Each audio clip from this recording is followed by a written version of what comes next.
Good morning and welcome to another of our special U.S. Department of Agriculture satellite events. And as you can tell, I'm a little bit nervous only because we have a very special guest in our studio today. President Reagan is here and Secretary Block is here. It is a very special event too because just minutes ago at the White House, President Reagan signed into law two important pieces of legislation, the one we call the Farm Bill and the other a Farm Credit Assistance Program. Later in our program, we're going into a question and answer session, and I'll give you some information about that later on. But for right now, it's my pleasure to introduce the Secretary of Agriculture, John Block. Thank you very much, Jim, Mr. President, and ladies and gentlemen across this land. It's my great privilege and honor here today to have with me the President of the United States. President Reagan, a great friend of farmers and a friend of agriculture, signed these important bills here today. And Mr. President, there are a lot of important people out here in the country that are looking for your message, a lot of dedicated members of the communications team across the land that are interested in what you have to say and asking some questions from you. So at this point, I would bring to everyone the President of the United States, friend of agriculture, Ronald Reagan. Well, thank you, Secretary Block. And as you've been told, I've just come from the White House where I signed the Farm Bill, which is formally called the Food Security Act of 1985. I also signed a Farm Credit Act, which promises to have considerable impact on various farming areas throughout the country. Before I tell you about these bills, I want to mention one thing that's personal. I don't mind saying that because of your letters and what I've been told and seen myself, few things have made a greater impression on me the past few years than the problems of the farmer. My guiding thought throughout our efforts to put together a truly helpful farm bill has been, we're nothing without the farmers. They're the backbone of this country, and everything we do to help them helps our country and its future. So, with all that in mind, I signed the bills this morning, and now I want to tell you about them. The 1985 Farm Bill is, in my opinion, and the opinion of a bipartisan majority in the Congress, a clear and obvious improvement over existing farm programs. Perhaps the most helpful thing it does is establish predictable long-term policies so that our farmers will be able to make realistic plans for investment and production. The Farm Bill gives the Secretary of Agriculture the flexibility he needs to maintain farm price supports at levels that reflect the realities of the market. This will help put our farmers back in a more competitive position in world markets. With this bill, we hope to ease American agriculture away from the heavy hand of government and toward a more market-oriented system. We're trying to free farmers from the influence and directives of government and encourage them to produce for the public market basket and not for government storage bins. The bill also contains income supports that will ease the problems that occur during the transition to a market economy. The Farm Bill is comprehensive. It includes some very good conservation measures and provisions to train food stamp recipients. But there are problems with the bill, too. It continues the truly unhelpful federal involvement of the dairy industry. It also expands government intervention in the area of export subsidies. In fact, the bill mandates subsidized export sales, meaning citizens of other countries could pay less for American grain than American consumers. Now, these provisions are totally counterproductive, and we'll be working with the Congress to make appropriate changes next year. The second bill I signed today is the Farm Credit Act amendments of 1985. This will enable the farm credit system to pool its resources and reorganize with an eye to improving their ability to supply reasonable credit. It will make for a stronger farm credit system with a stronger oversight setup. It also provides a backstop system of federal assistance should that ever become necessary. The whole point of all this retooling is to help rural Americans who rely on a steady stream of reasonable credit. I want to note here that the Farm Bill of 1985 is not exactly what we wanted. But in government, you can't let the perfect be the enemy of the good. You can't let your desire for a superior product lead you to kill a bill that's really pretty good.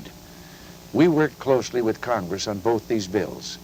And as I said, a majority of Republicans and Democrats in both houses came together to declare these bills the very best they could do. And we've accepted their honest efforts. I believe that the 1985 Farm Bill will bring about a long-awaited rebirth and renewed opportunities for American agriculture. It is clear that Congress has heeded the message that our farm policies need fundamental reforms. This bill begins that reform. I believe that these two bills will help lead to a healthy, sustained recovery for those who are engaged in the proud and peerless way of life called American farming. This is the season for new beginnings, and I truly believe today marks a new beginning, a new season of hope for all of American agriculture. Thanks for listening, and now with the help of the people of the USDA, here we are, able to have a sort of satellite news conference. And I guess, Jim Johnson, I'd better throw it back to you. Thank you, Mr. President. We do have some farm broadcasters and farm editors and writers out on the telephone hookup with us. And so let's go to those questioners. And first, our first stop will be in Chicago.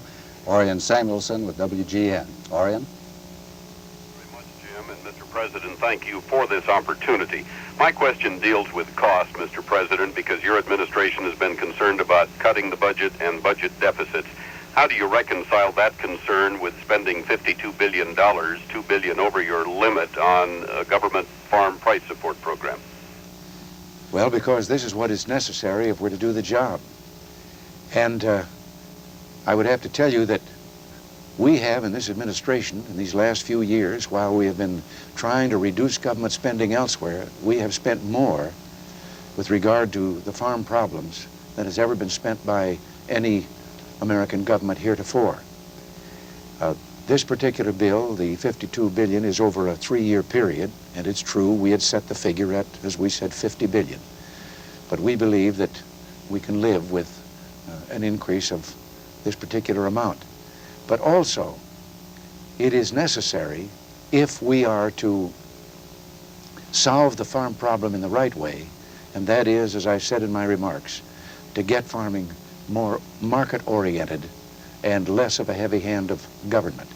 But since it's government that's been responsible for many of the farmers' problems, it's also only fair that government now not just abandon, but make an effort to help the farmers through this transition. The next questioner will be going to Philadelphia, and Lane Palmer with the Farm Journal. Lane, your question, please. Thank you, Mr. President. During the congressional debate on the Farm Credit Bill, there were many questions about whether they were talking about enough money or whether they could move it quickly enough to where it's needed. What confidence do we have that the Farm Credit Act really will solve the financial problems being faced by farmers? Well, we believe that these bills do contain what is necessary to help them. For example, the Farm Credit Bill. The program that we're helping supplies a third of the credit, total credit, to farmers in the United States. And we have made that program more practical now and brought it together where the resources can be directed to the points of greatest need. And I think that based on our previous experience with things that didn't work too well, I think that we now have a farm program that has eliminated many of the faults of the past and that will bring farming, as we say, back out into the market economy, but recognize also that with regard to our fights against deficit spending and all, that nothing could be more helpful to that than to take a great industry like agriculture and make it more independent and more capable of realistic earnings and growth. Our next questioner will be from Indiana, New Palestine to be exact, the Rural Radio Net, Dan Maudlin. Dan? Mr. President, earlier this year, Secretary Block came to Indiana to unveil plans for the Conservation Reserve. Now that this program is part of the Farm Bill, what will it mean to American agriculture? Well, I know that farmers themselves have been very concerned over, for one thing, the erosion of topsoil, which could wipe out great sections of agriculture if allowed to continue at an excessive rate. And what this program does is make it possible for farmers to take marginal land out of production so that you don't have that erosion. I remember some time ago when a farmer friend of mine in Illinois sent me some snapshots about erosion. They were in the winter. And he was talking about the practice of plowing and leaving the ground exposed, all plowed up, and then the winds would come in the fall and the winter and so forth, and it would be wind erosion that was taking this away. And I handed those snapshots over to Secretary Block and said, what are we going to do about this?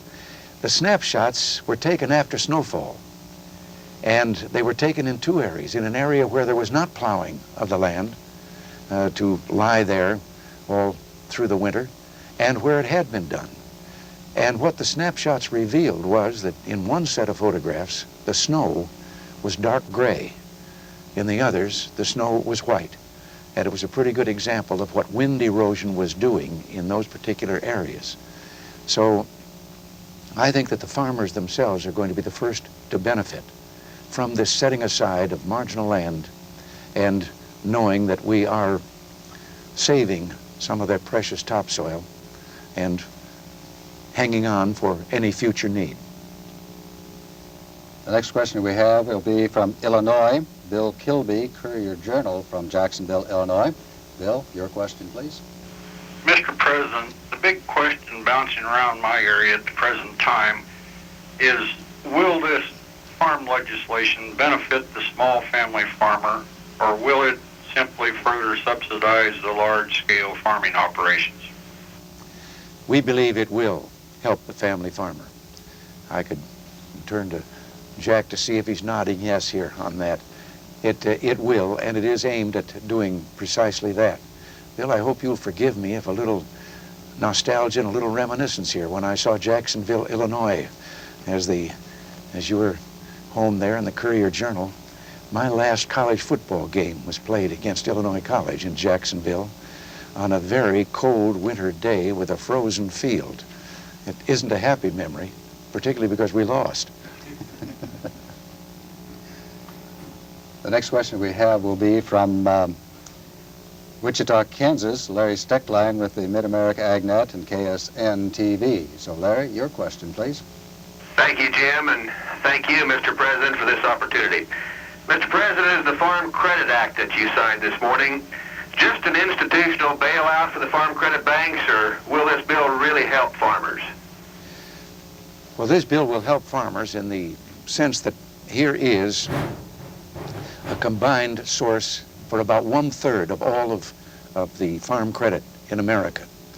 And it has been managed in such a way that it was scattered. And there would be some parts of it with plenty of funds, but in an area where there was no demand for them. While in other areas, the way it was locally managed, there wasn't enough for the problems at hand. This has now been brought together under a single administration, and it is now set up so that the money can be directed from all of the resources to wherever it might be needed most.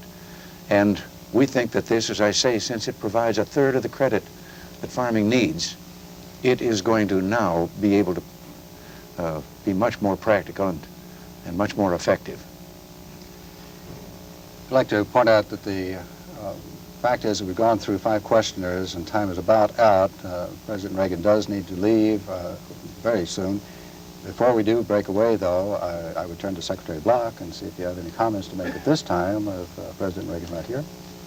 Well, my only comments would be that we've just delighted that the President would come over here. And Mr. President, as you talked about those snapshots of that soil erosion, I remember well that cabinet meeting when they came across the table to me, and I do believe that we have done something about soil erosion in this legislation that I'm proud of, and I know you are too.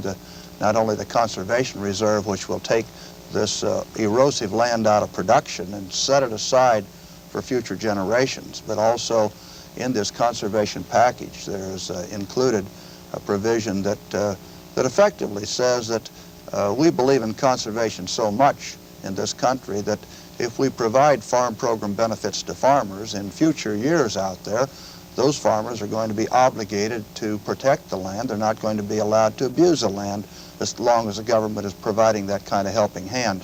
I don't think that's too much to expect, and I think it's also part of this process of trying to save this land for future generations.